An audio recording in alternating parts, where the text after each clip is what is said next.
Hello everyone, my name is Verl Billet and I am a licensed associate clinical psychologist.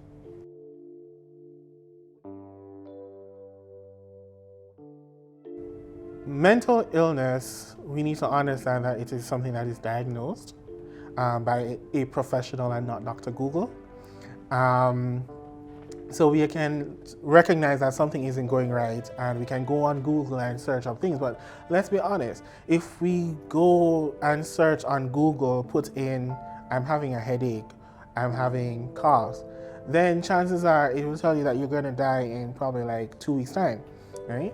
So it's important that we seek out professionals to help us understand what is happening with us so that we can therefore know what to do going forward. So Friday, November 19th is celebrated as International Men's Day. And this year there's a lot of focus on men's mental health. And mental health is a very serious matter. As a psychologist, I would know. And our men, they really need to take care of their mental health, and as such, we look at the different stresses that they experience on a daily basis. Life itself is stressful, so we have to take into consideration things such as health, their general health, the work life, family, their own personal goals, and their constant wonderment as to whether or not they can achieve their goals. Children is another huge stressor, and then when it all comes together, the problem is how do they balance all of this so that they can live a fulfilling life. So where mental health is concerned, it's important that we take into consideration what mental health is.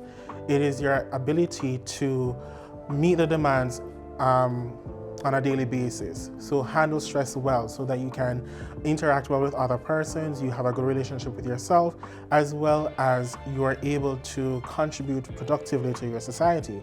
Now, we've been living in a pandemic since last year, a long time, and that in and of itself has taken a huge toll on everybody. And with our men, they're still being tasked with to provide, to protect, to figure it out. And that being very stressful, combined with the fact that a lot of us cannot or we're not supposed to be interacting as much as we should with other persons. So the social aspect is affected significantly. We also have the concern whether or not I'm going to catch COVID. And if I catch COVID, then that's a stopper on a lot of things.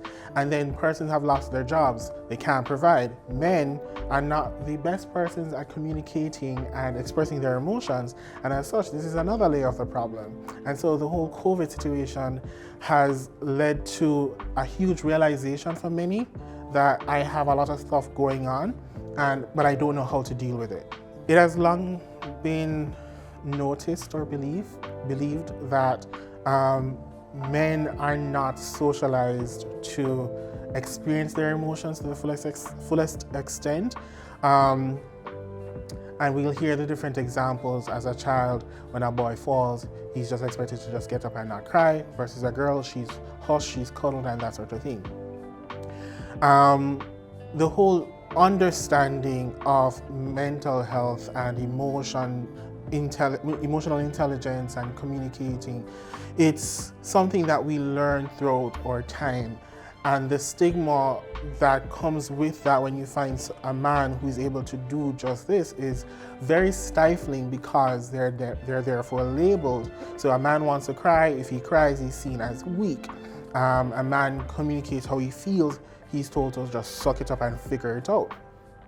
But at the same time, it is stifling their ability to just be human. Right? And so in order for us to combat the various negative stigma towards men and their emotions, their mental health in general, is a whole re-socialization, one.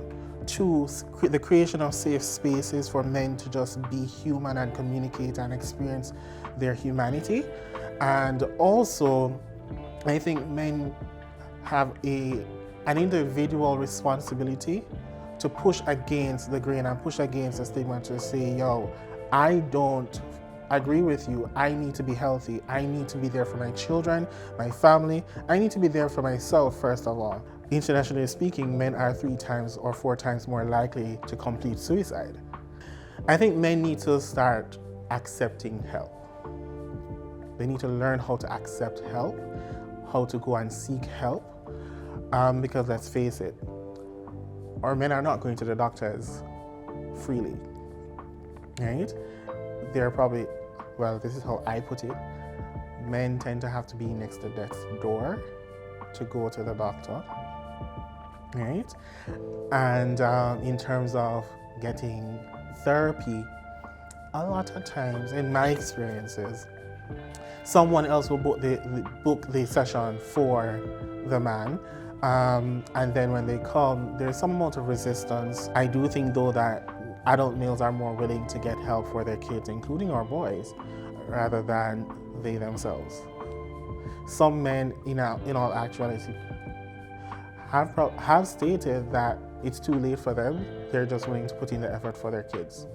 So there is a difference between mental health and mental illness, and this needs to be very clear. Mental health has to do with your ability, your positive ability to meet the demands of daily life, handle stress, communicate well with others, have a healthy relationship with yourself, as well as contribute productively to your society.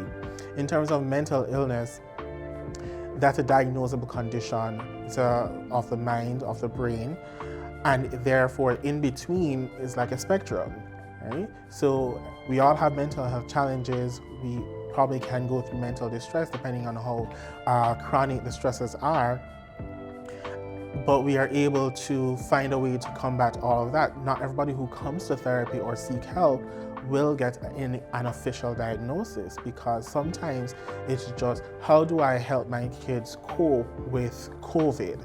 I just need your help. I just need some tips here and there. Okay, so my message to all men out there, you are there for everybody else. It's time to be there for yourself, and so you need to ensure that you are good.